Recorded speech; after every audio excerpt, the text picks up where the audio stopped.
You know that feeling at the end of the month when you look at your bank account and genuinely cannot explain what happened? Not because you bought anything big, not because there was an emergency, not because you did anything obviously stupid. The money is just gone. And you sit there doing the mental math, trying to reconstruct where $400 disappeared to, and the best you can come up with is food, probably, and some stuff. And the part that really gets you is that next month will be exactly the same. Experts will tell you to track every single expense. Write it all down. Every coffee, every impulse, buy every random charge. Sure. Right after figuring out where that $400 went, so basically, never. The good news is tracking every dollar is not actually the answer. There are 6 specific things that decide whether money accumulates or evaporates in your life, and none of them require you to become a different person. Today we're going through all 6, one at a time. With actual numbers, not just inspiration, let's talk about mindset. And before you click off because you've heard this 1,000 times, this is not the believe in yourself and everything will work out version, because that advice has a fatal flaw. It assumes that wanting something strongly enough eventually turns into having it. And if that were true, everyone who really wanted a house would own one by now. The problem isn't that people lack motivation. Most people are extremely motivated. They're just motivated in a direction they can't actually navigate toward. I want to be financially stable is not a direction. It's a vibe. Your brain cannot route to a vibe. Compare that to I want $1,000 in a savings account by March. Now your brain has coordinates. It starts filtering decisions differently. That coffee becomes a question. That dinner out becomes a calculation. Not because you forced yourself to be disciplined, but because you gave your brain a specific thing to optimize toward. The jealousy thing is worth addressing too. Because every finance channel tells you to stop being jealous of people who are doing better than you. And yeah, okay, chronic jealousy is corrosive, but the impulse itself is actually useful information. When you see someone who has something you want, the question isn't, how do I stop feeling this? The question is, what specifically did they do? And is any part of that replicable? That's the difference between jealousy that drains you and jealousy that informs you. One stops at the feeling. The other asks a follow-up question. Write one number down. Not a vision board, not a 5-year plan. One specific number you want to have in a savings account by a specific date. That single act does more for your financial trajectory than 3 months of listening to motivation podcasts while commuting. And 30 minutes of podcasts on the commute counts. But only if something actually happens afterward, which is exactly where most people get stuck, and it starts with the job they're commuting to. The standard advice here is to find work you love. Follow your passion. Life is too short to trade daylight for misery. And look, the sentiment is correct. The execution advice is terrible. Because find your passion assumes you already have one sitting somewhere waiting to be discovered. Most people in their 20s and 30s don't have a pre-existing passion that also happens to pay market rate. Passion is not something you find. It's something that develops after you get good at something. The research on this is pretty consistent. People who report high job satisfaction are not people who found their dream job on day one.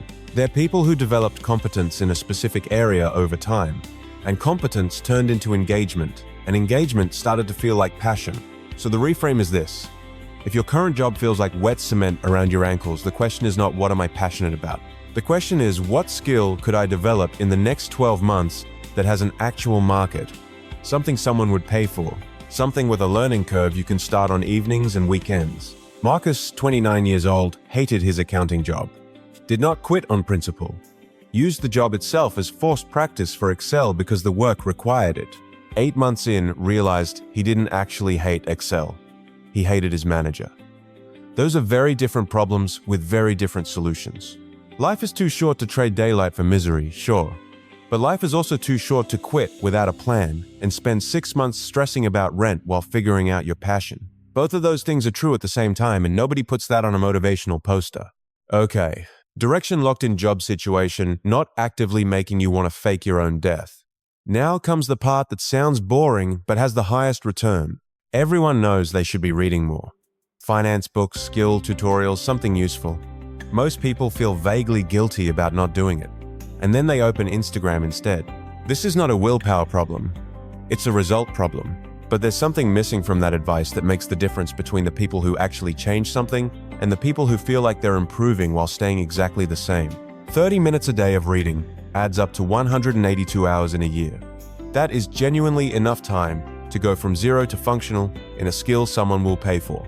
The problem is that most people use that time to feel informed rather than to actually do anything with what they learned. Reading a book about investing and then not changing a single financial behavior is not education. It's entertainment with better PR. The one rule that actually works: every book, every video, every podcast episode has to produce at minimum one concrete action within 48 hours. Not a big action, maybe just checking what interest rate your savings account is currently paying. Maybe just looking up whether your employer matches 401k contributions and whether you're capturing that match. One thing: within 2 days, Jessica, 26, commuted 40 minutes each way and used every minute of it for finance podcasts. 6 months of this, 0 behavior changes. Month 7, one episode mentioned high-yield savings accounts. She pulled out her phone on the bus, opened her banking app, and moved money into a new account right there. Extra $180 in interest the first year. Not dramatic, but it was the first time 6 months of listening had produced anything measurable. The knowledge was always there. The 48-hour rule is what turned it into something that actually happened, which leads us to where most finance content lives and where most people's money actually disappears. There's a gap between what comes in and what goes out.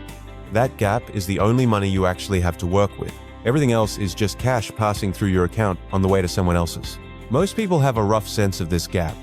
Very few know the actual number. And the actual number is what matters because you can't deploy something you haven't measured. Now, compound interest. The actual definition is interest calculated on the initial principal and accumulated interest over time. In real life, that means your money makes money, and then that money makes money, and the longer it runs, the less you're doing any of the work. $1 invested today at 7% annual return becomes roughly $2 in 10 years without you touching it. $2 becomes $4 in another 10. The math accelerates. That's the actual mechanism, not a metaphor. Here's where the spending leaks come in. Tyler, 32, sat down with his bank statement for the first time. Not looking for one big, obvious problem. Looking at everything. There was no single embarrassing purchase. No one stupid decision. Just 11 transactions under $15 that he had no memory of. Added up $127. 1 month. 12 months, that's over $1,500 that dissolved into nothing specific. Let's talk about what you're currently paying for. A streaming service from 2 years ago you used to rewatch the same show. An app you downloaded on a very motivated Tuesday that billed you for a full year of premium.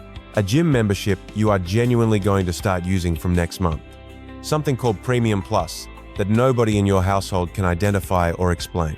And at least one subscription you actually use but on the wrong plan because you never switched when they introduced the cheaper one 6 months ago. None of these is the problem.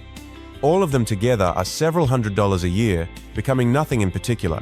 The emergency cushion part is simpler than most people make it. The goal is not 6 months of expenses on day one.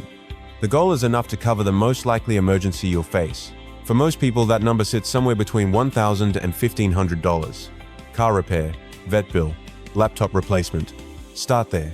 Everything else comes after. Negotiate whenever possible. From salaries to service bills.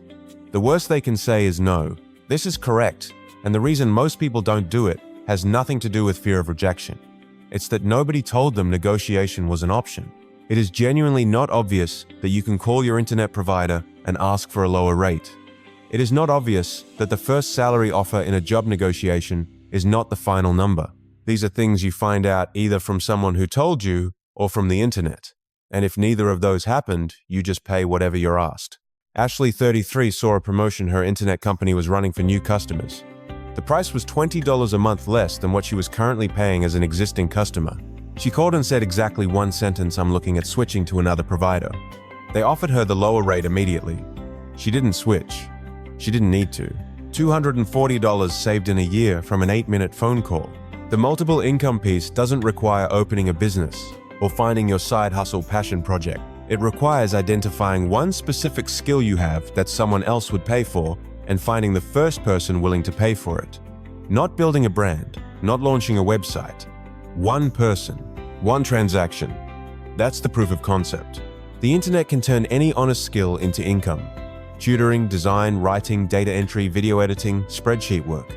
The barrier to the first dollar is much lower than most people assume. The barrier people imagine involves setting up systems and building audiences and creating offers. The actual barrier is just asking someone if they want the thing.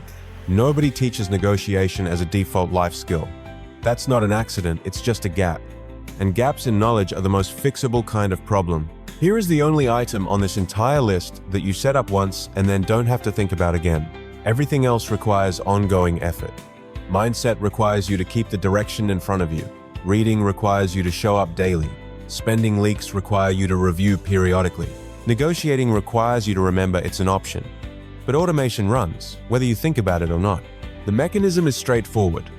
On the day your paycheck arrives, before you see the money sitting in your account, a fixed amount moves automatically into a savings or investment account.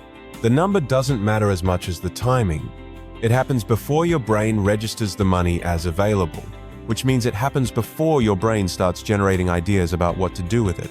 Automation works because it exploits the one thing about human behavior that is genuinely reliable inertia. People don't cancel things they set up and forgot about. Ryan, 28, said an automatic transfer of $150 on payday. Not because he was disciplined, because he never got around to canceling it. 18 months later, he had $2,700 in savings and no memory of making any particular effort to accumulate it. That is the whole story. No twist. For tracking, you don't need to track every dollar. You need 3 numbers. Money coming in, money going out. The gap between them.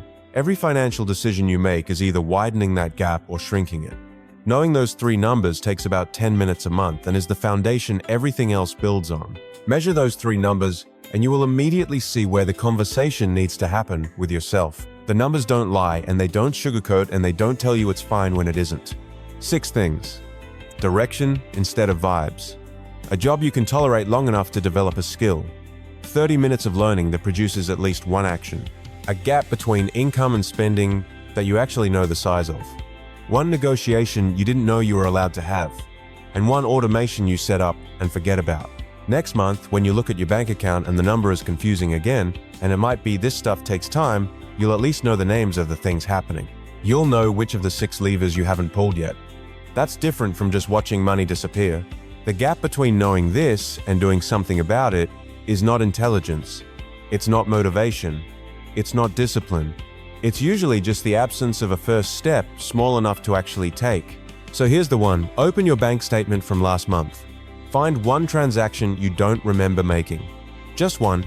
Figure out what it was. That's it. Not a life transformation. Just 1 transaction. Everything starts from knowing what's actually happening.